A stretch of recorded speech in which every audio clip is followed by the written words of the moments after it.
नमस्कार, FM news देख रहे हैं आप। मैं हूं आपके साथ प्रतीक्षा चहल। जी हाँ, शिवसेना बीजेपी में आर पार, यही आज का सबसे बड़ा मुद्दा है और इसी पर चर्चा करेंगे।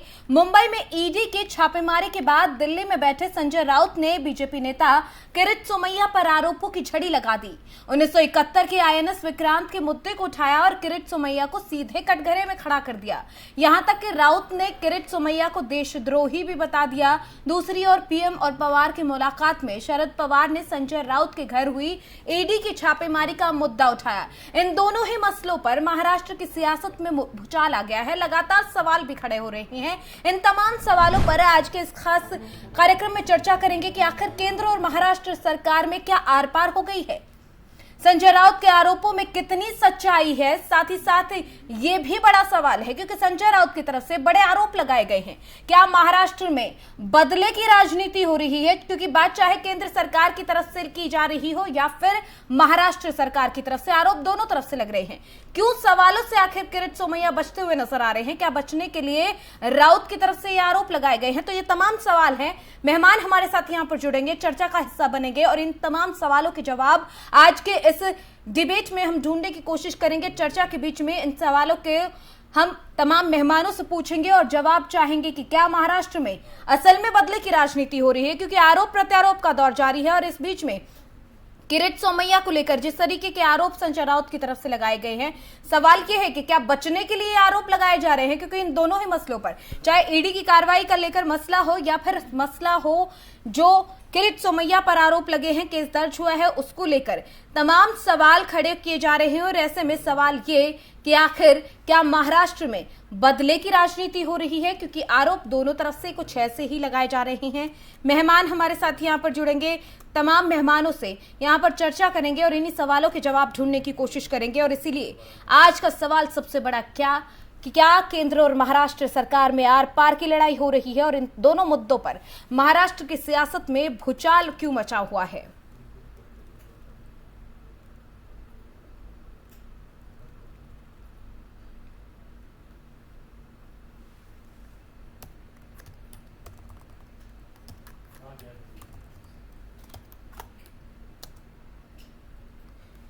तो आज के सवाल हैं, क्या बचने के लिए आरोप लगाए जा रहे हैं संजय राउत की तरफ से? केंद्र और महाराष्ट्र सरकार में आखिर आर पार क्यों हो रही है? संजय राउत के आरोपों में कितनी सच्चाई है? इससे पहले पीएम मोदी से शरद पवार ने मुलाकात की थी। उनकी तरफ से कहा गया था कि इस पूरे मसले को लेकर उठाया गया था, संजय राउत की संपत्ति कुर्क करने को अन्याय बताया गया था उनकी तरफ से। तो वहीं महाराष्ट्र में बीजेपी शिवसेना में घमासान फिलहाल मच रहा है। किरीट सोमैया पर एफआईआर के बाद संजय राउत ने उन्हें देशद्रोही बता दिया है और तमाम तरह के आरोप लगाए जा रहे हैं। संजय राउत की तरफ से ट्वीट कर भी कहा गया है कि जो mark my words, INS Vikrant के नाम पर करोड़ों रुपए जमा कर देश और जनता को ठगने वाले सोमैया बाप बेटे को जेल जाना होगा। किरीट सोमैया महाराष्ट्र द्रोही तो थे ही, अब देशद्रोही भी साबित हो गए। लोगों को अब चुप नहीं रहना चाहिए। राष्ट्रीय भावना की कालाबाजारी करने वाली बीजेपी से जवाब मांगना चाहिए। ये ट्वीट संजय राउत की तरफ से की गई।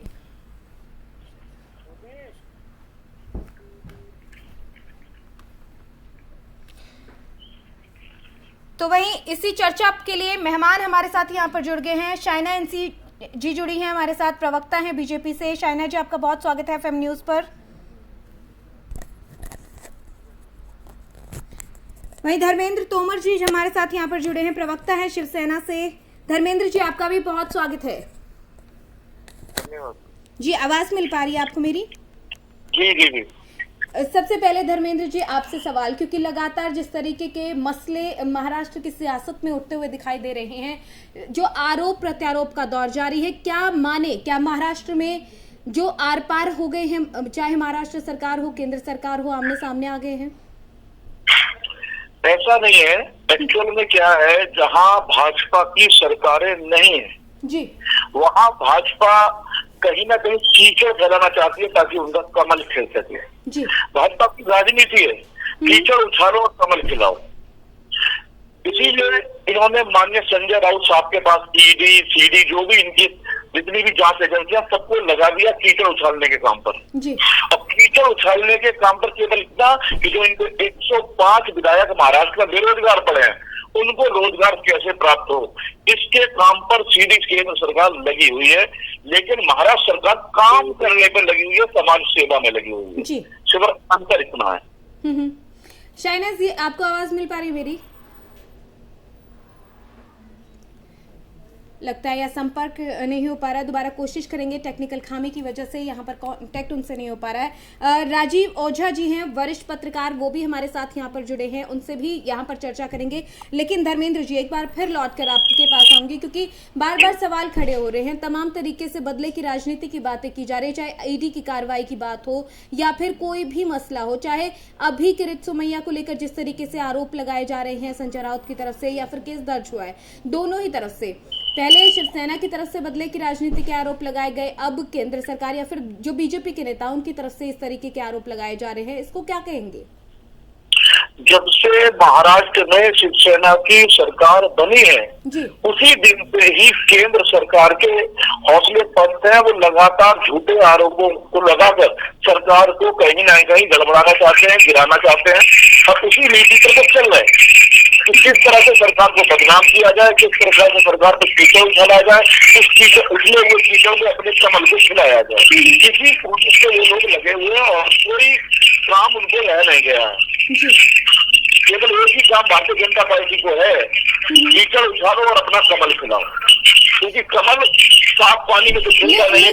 लेकिन देखिए, कमल कीचड़ की बात हो चाहे कमल की बात, ये अलग चीज है। लेकिन अगर इस मसले पर बात की जाए, क्योंकि जब भी किसी भी नेशनल एजेंसी की तरफ से, जो नेशनल एजेंसी है कोई भी कार्रवाई करती है, अक्सर यही बात आ जाती है, जिस पर भी कार्रवाई होती है वो ये कहता है बदले की वजह से राजनीति हो रही है। जांच एजेंसियों को कौन भेज रहा है? केंद्र की जांच एजेंसियां क्या कर रही है? केवल वहां जा रही है जहां पर भाजपा की सरकारें नहीं है जी। क्या घोटाले या गड़बड़ जहां जहां भाजपा की सरकार है वहां पर नहीं है? वहां बिल्कुल रामराज आ गया क्या जी? तो ये सारी स्थिति सारे समाज, पूरे भारत देख रहा है इस चीज को, पूरा हिंदुस्तान देख रहा है इस चीज को। किस तरह से बदनाम करने का विपक्षी सरकारों को किया जा रहा है, वो भारतीय जनता पार्टी की सरकार कर रही है केंद्र में जी। देखिए, हमारे साथ और भी मेहमान जुड़ेंगे, उनसे भी चर्चा करेंगे। शाइना जी तक हमारी आवाज नहीं पहुंच पा रही है, इसलिए मुझे लगातार आप ही के साथ बने रहना है और उनसे भी जवाब हम मांगेंगे। लेकिन फिलहाल अगर हम ये बात करें, क्योंकि ये मसला उठाया गया संजय राउत की तरफ से 1970 में, जिस तरीके से आईएनएस को लेकर घोटाले के आरोप अब लगे हैं, ज्यादा देर नहीं हो गई है ये मसला उठाने में, क्योंकि काफी लेट हो गए हैं। संजय राउत साहब ने नहीं उठाया, ये तो भाजपा के जो राजस्थान के राज्यपाल है उन्होंने रिपोर्ट दी है। अब भाजपा की राजस्थान के राज्यपाल भाजपा केंद्र की सरकार नहीं रखे हैं, राज्यपाल को झूठा साबित करें अपने, उसमें माननीय संजय राउत साहब क्या करेंगे जी? वो अपने राज्यपाल को झूठा साबित करें कि रिपोर्ट सही नहीं है। किरीट सोमैया ने घोटाला किया है, 58 करोड़ का घोटाला नहीं है, 100 करोड़ से ऊपर का घोटाला है जो किरीट सोमैया द्वारा किया गया है। 58 करोड़ का तो माननीय राज्यपाल महोदय ने दिया है ये सारी चीजें जी।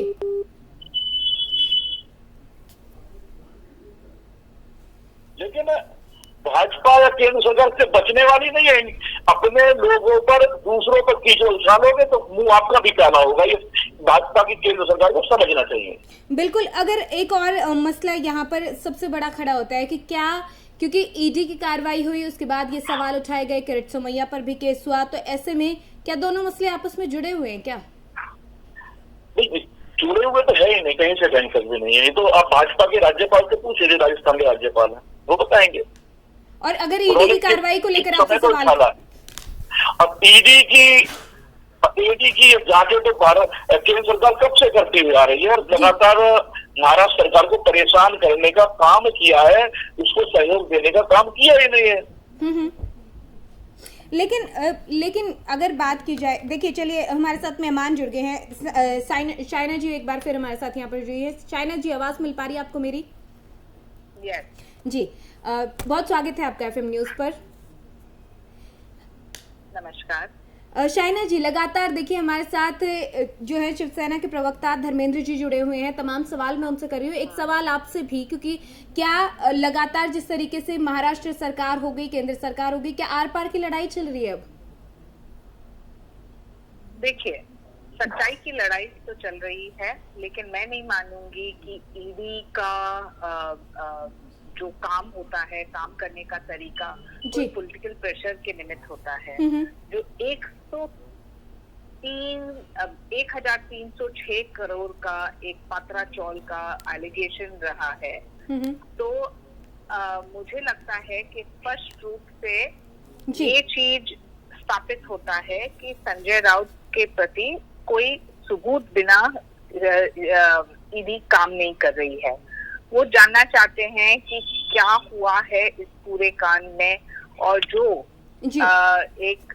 ऐसे दुरुपयोग हुआ है पैसा को लेके, जो अटैच्ड एसेट्स है वर्षा राउत के, जो एसेट्स हैं अन्य कोई परिवार के, अलीबाग में जो प्रॉपर्टीज हैं, फ्लैट्स है, ये सभी चीजों का जवाब आना चाहिए स्पष्ट रूप से। समझ लीजिए उन्होंने कुछ गलत काम नहीं किया तो फिर there is no case of prevention of money laundering act PMLA। तो इरेगुलरिटी है पात्रा चौल के प्रोजेक्ट में। क्या गुरु आशीष कंस्ट्रक्शन कंपनी जो एक सब्सिडरी है HDIL का, क्या वहां कोई गलत काम हुआ है? तो ये हक बनता है ईडी का। और ईडी जब कार्रवाई करती है, कोई पॉलिटिकल प्रेशर नहीं है। हम सिर्फ जानते हैं कि ये सरकार और खास तौर से प्रधानमंत्री भ्रष्टाचार के बिल्कुल खिलाफ है, और जहां कोई भ्रष्टाचार है और लोगों को लगता है कि पॉलिटिकल इंसुलेशन उनको मिलेगा, वहां उनको ये समझना चाहिए कि सच्चाई सर्वप्रथम है।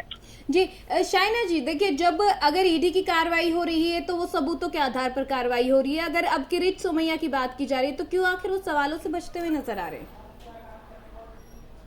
हमें कहीं भी बचना नहीं है। जो कोई गलत काम हुआ है तो स्वाभाविक रूप से आप कार्रवाई कीजिए, लेकिन जो आपको लगता है कि सिर्फ और सिर्फ आपने किया इसलिए हमने किया, हमने किया इसलिए आपने किया, ये गलत बात है। तो हम ये माने कि बदले की राजनीति नहीं हो रही, लेकिन और बीजेपी इसमें पूरा साथ देगी जब जांच होगी तो? बिल्कुल, और सच्चाई हम चाहते हैं कि सबके सामने स्पष्ट रूप से आए, जैसे प्रधानमंत्री कहते हैं। जी, तो धर्मेंद्र जी आपसे जवाब चाहूंगी। आपने सुना बीजेपी नेता को कि किस तरीके से उन्होंने कहा है कि अगर ईडी की तरफ से कार्रवाई हो रही है तो सबूतों के आधार पर हो रही है, और अगर बीजेपी के जो नेता हैं किरीट सोमैया, अगर उन पर कोई कार्रवाई हो रही है और सबूतों के आधार पर हो रही है तो जांच में बीजेपी जरूर जो अपनी हिस्सेदारी है वो देगी। ईडी ने अब तक जितनी भी जांचें की हैं, क्या वो लक्ष्य तक पहुंची है? केवल बदनाम करने के अलावा कुछ नहीं। आप पूरा रिकॉर्ड निकालिए ईडी का, जिन जिन राजनेताओं की जांच की, क्या वो लक्ष्य तक पहुंच पाई? नहीं, केवल बदनाम करना और भाग जाना। ये भी काम 30 साल पुराने साथी रहे, हम 30 साल तक साथ रहे भाजपा के। अब तब तक तो ईडी नहीं आई थी, तब तक तो शिवसेना बिल्कुल शुद्ध गंगा जल थी। लेकिन सत्ता तो इनसे अलग हटते ही शिवसेना सत्ता बना लेती है, सत्ता प्राप्त कर लेती है, तो ईडी भी काम करती है, ED भी काम करती है, CBI भी काम करती है। ये सोचने वाला विचारणीय प्रश्न है। लेकिन ये तीनों कोई भी लक्ष्य तक नहीं पहुंच पाते, लक्ष्य से पहले ही भटक कर खत्म हो जाते हैं जी। तो ऐसी जांच और ऐसी सच्चाई भारतीय जनता पार्टी की है, केंद्र सरकार की है। इस तरह की सच्चाई है जी। शाइना जी, जिस तरीके से संजय राउत का बयान आया है, उनकी तरफ से भी ये कहा गया कि महाराष्ट्र द्रोही तो पहले से ही थे किरीट सोमैया, और अब देशद्रोही भी साबित हो रहे हैं। तो लगातार बयानबाजी इस मसले को लेकर हो रही है, उसे लेकर क्या कहेंगी? देखिए, ऐसा नहीं है कि संजय राउत जी ने भी बयान नहीं दिए हैं, उन्होंने भी काफी बयान दिए हैं, लेकिन जो 1000 करोड़ के एसेट लॉन्डर हुआ है और ये दोस्त जो है वो कौन है, और जो सवाल उठते हैं पत्रा चौल के केस को लेके, उसका जवाब देना चाहिए। समझ लीजिए कि कुछ गलत काम नहीं हुआ है, कोई मनी लॉन्ड्रिंग नहीं है, तो कोई बिछान पे तो नहीं बैठे हैं। हम सब जानते हैं कि एक गुरु आशीष कंस्ट्रक्शन प्राइवेट लिमिटेड कंपनी है, एक पत्रा चौल का जो केस है 47 एकड़ जो म्हाड़ा का लैंड था, जहां ऑलमोस्ट 700 टेनेंट्स थे। वहाँ प्रवीण राउत को पूरा रीडेवलपमेंट को लेके ये सब फैक्ट्स जो है पब्लिक डोमेन में है, हम नहीं ये इसकी बात कर रहे हैं। और जो समझ लीजिए कि 1030 करोड़ सिर्फ एक प्रोजेक्ट में आरोप है, तो ये बहुत गंभीर आरोप है और हम चाहेंगे कि सच्चाई सबके सामने आए। समझ लीजिए कि कुछ गलत हुआ है ईडी के तरफ से, तो फिर चार्जशीट में उनको भी एक हक बनता है कि उनका पक्ष रखें। तो I think it's important to understand कि we are not on a witch hunt, लेकिन कोई भी व्यक्ति कानून के ऊपर नहीं है। जी, कोई भी व्यक्ति कानून के ऊपर नहीं है शाइना जी, लेकिन जब भी कोई भी जो नेशनल एजेंसियां हैं, जब भी वो काम करती हैं, अक्सर जिस पर कार्रवाई होती है यही क्यों आरोप लगा दिया जाता है कि बदले की राजनीति हो रही है, चाहे कोई भी पार्टी हो, चाहे किसी भी राज्य के, अलग अलग राज्य की अगर बात करें। क्योंकि ये सवाल मैंने धर्मेंद्र जी से भी किया था, आपसे भी यही सवाल करूंगी कि आखिर ये मसला इस तरीके से क्यों उठता है हर बार। तो हम भी तो कह सकते हैं कि किरित सुमैया के ऊपर आप एफआईआर दर्ज करते हैं, क्या ये बदले की राजनीति नहीं है? लेकिन हम चाहते हैं कि सच्चाई सबके सामने आए। तो उनके प्रति भी कोई आरोप है तो वो सिद्ध होना चाहिए जी धर्मेंद्र जी। और वो सिद्ध नहीं होता है तो फिर पता चलेगा कि कौन किसके पीछे पड़ा है। जहाँ तक किरीट सुमैया की बात है, राजस्थान के राज्यपाल से बात कर रहे हैं। उन्होंने ये मुद्दा उठाया था 58 करोड़ घोटाले का। और जहां तक ईडी की बात है, तो ईडी अब तक कितनी जांचों के बाद अपने लक्ष्य तक पहुंची, जरा ये बताने का कोशिश करें। कितनों को सजा दिलाने का काम किया? केवल आरोप लगाना, रस्सी को सांप बनाना, सांप को रस्सी बनाना, ये ईडी का काम है, सीबीआई का काम रह गया है और कोई काम नहीं रह गया है। केवल विपक्षी सरकारों को परेशान करना, ये काम रह गया है। किस तरह से उनकी सरकारों को गिराया जाए, जैसे ही हम इनके साथी बन जाते हैं दूध के धुले हो जाते हैं, या इनसे दूर हो जाते हैं तो हम घोटाले उधार हो जाते हैं। लेकिन जब आप साथी थे तब तो आपने ऐसे सवाल नहीं उठाए ना।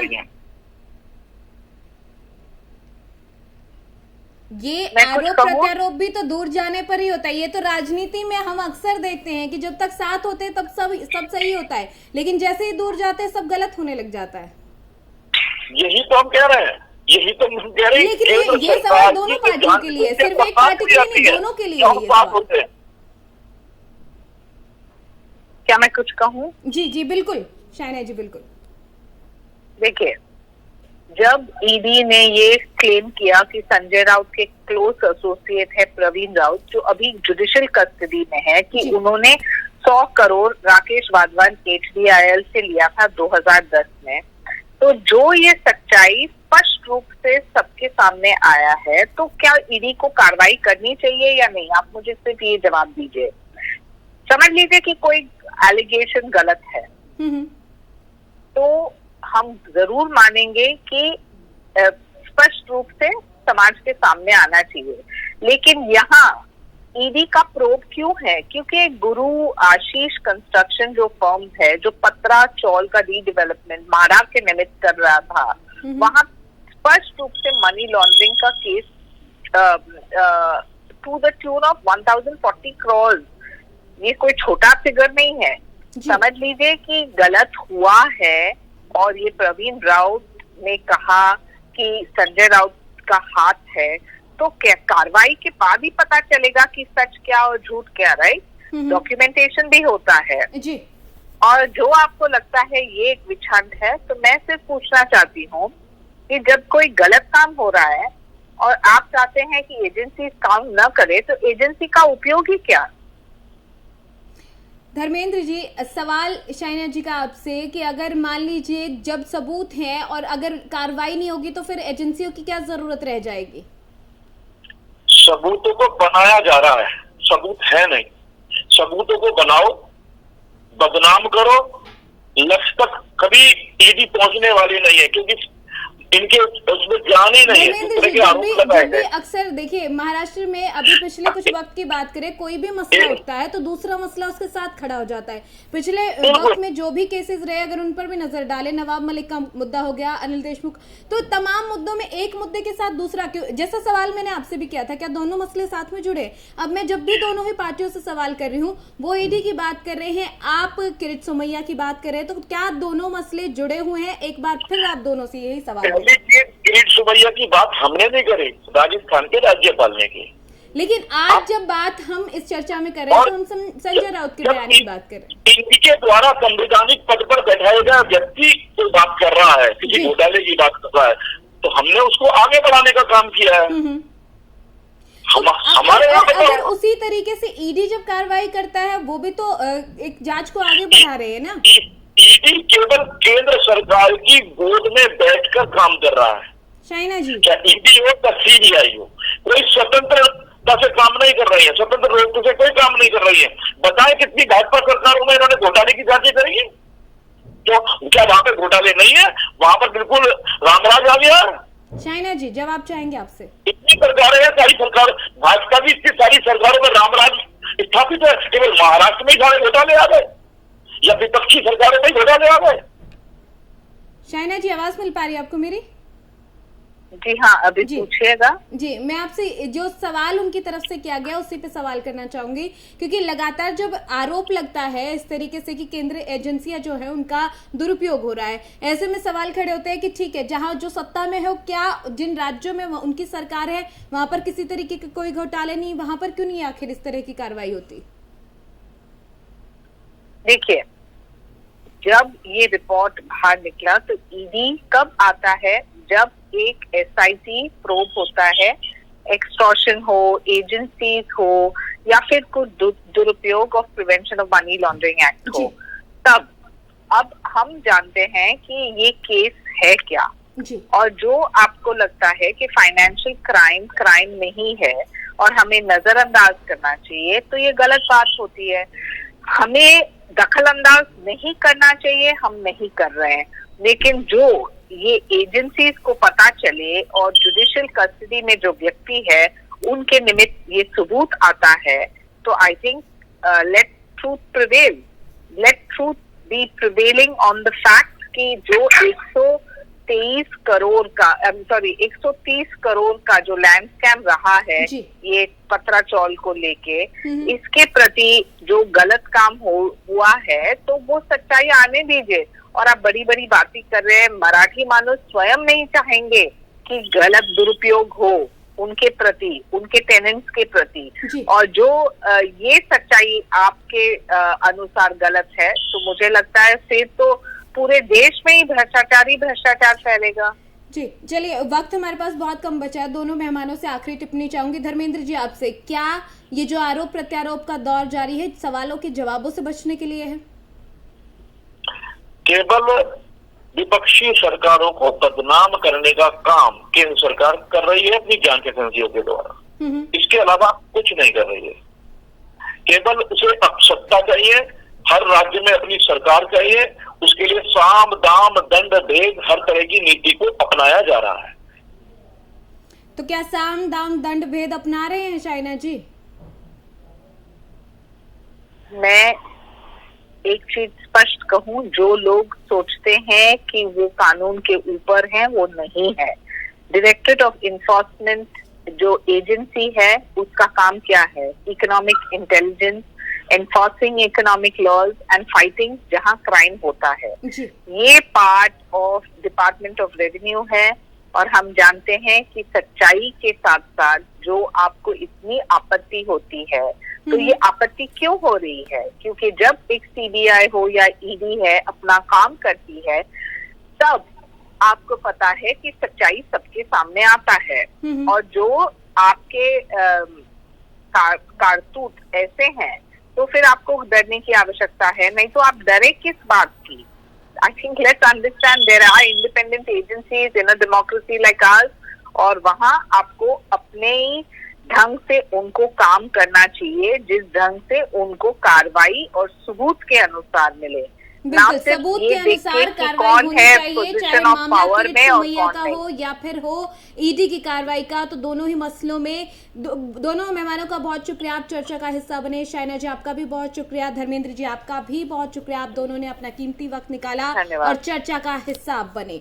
तो केंद्र और महाराष्ट्र सरकार के बीच में लगातार आर पार की लड़ाई की बातें चल रही हैं, लेकिन दोनों मेहमान हमारे साथ जुड़े जिनकी तरफ से ये कहा गया कि जहां शिवसेना बदले की राजनीति का आरोप एक बार फिर लगाते नजर आई है, तो वहीं बीजेपी की तरफ से ये कहा गया कि किरीट सोमैया के मामले में अगर सबूत हैं तो हम जांच का हिस्सा जरूर बनेंगे, पीछे नहीं हटेंगे, लेकिन ईडी किसी तरीके से ईडी का दुरुपयोग नहीं हो रहा है और काम सबूतों के आधार पर किया जा रहा है।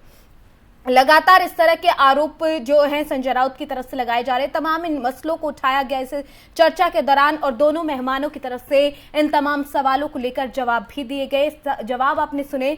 अब ये देखना है कि महाराष्ट्र की सियासत में इन दोनों ही मसलों की वजह से आगे क्या कुछ और भूचाल आएगा। फिलहाल इस चर्चा में मेरे साथ इतना ही। आप देखते रहिए FM न्यूज। नमस्कार।